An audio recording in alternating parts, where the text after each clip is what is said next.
ये रहे आपकी जूते। मैं इन्हें साफ करने के लिए ले गई थी। अरे वाह, तुम कितनी समझदार हो, मेरे बिना कुछ कहे ही सारे काम कर देती हो। तभी मालती झिझकते हुए रमेश से कहती है, सुनिए जी, आपसे एक बात कहूँ, बुरा तो नहीं मानेंगे ना? अरे नहीं नहीं, बेफिक्र होकर कहो।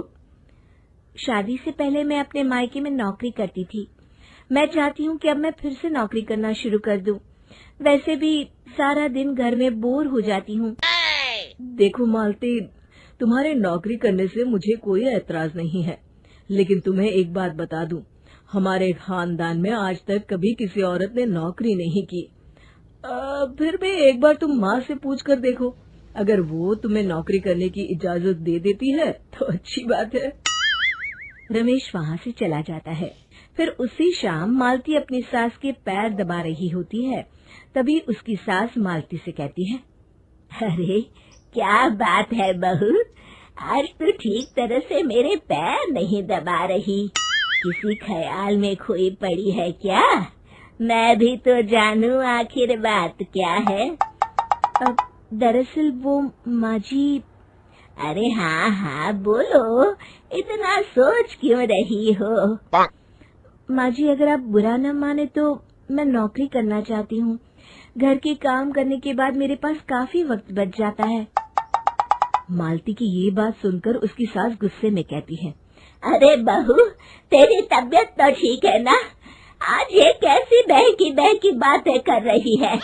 भला हमारे खानदान में आज तक कभी किसी औरत ने नौकरी की है जो तू नौकरी करने की बात कर रही है, हैं?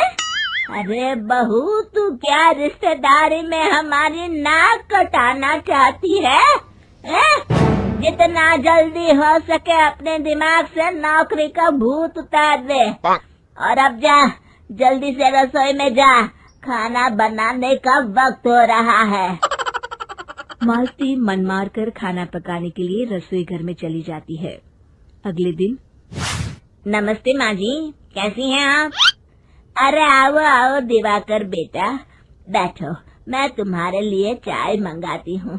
बहू, जरा एक कप चाय तो लेती आना। फिर दिवाकर एक फाइल खोलकर मालती की सास के सामने रख देता है। ला बता, कहाँ दस्तखत करूँ? तभी मालती चाय लेकर वहाँ आ जाती है और अपनी सास को बिना कागजातों को पढ़े इस तरह लापरवाही से दस्तखत करते हुए देखकर हैरान रह जाती है। अच्छा माँ जी, अब मैं चलता हूँ, फैक्ट्री में बहुत काम है। फिर दिवाकर वहाँ से चला जाता है। कुछ दिनों बाद मालती बाजार में कुछ सामान खरीद रही होती है। तभी एक बूढ़ा आदमी उसे आवाज देता है, अरे मालती बेटी, कैसी हो? मुझे पहचाना? मैं तुम्हारी कंपनी में मुनीम का काम करता हूँ। हाँ चाचा जी, मैं आपको बिल्कुल पहचानती हूँ। कहिए, कैसे हैं आप?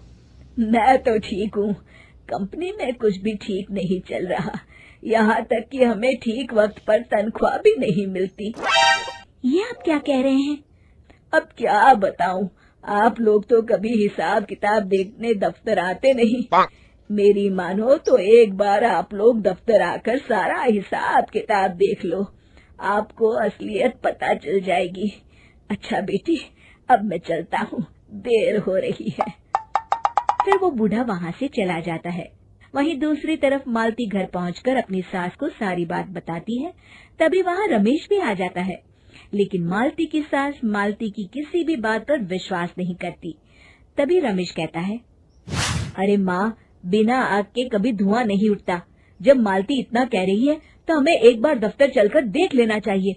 वैसे भी हम लोग काफी दिन से अपने दफ्तर नहीं गए हैं।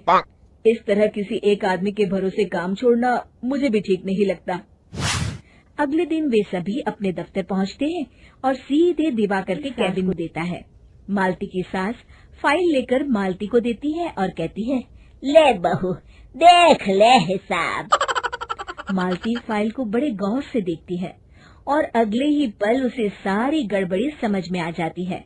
वो अपनी सास से कहती है, माँ जी, मुनीम चाचा बिल्कुल सही कह रहे थे। हमारी कंपनी में पिछले 6 महीनों में जितना मुनाफा हुआ है, हमें उसका आधा पैसा भी नहीं मिला। यूँ समझ लीजिए कि 1 रुपये में सिर्फ चवन्नी ही हमारे हाथों में आई है।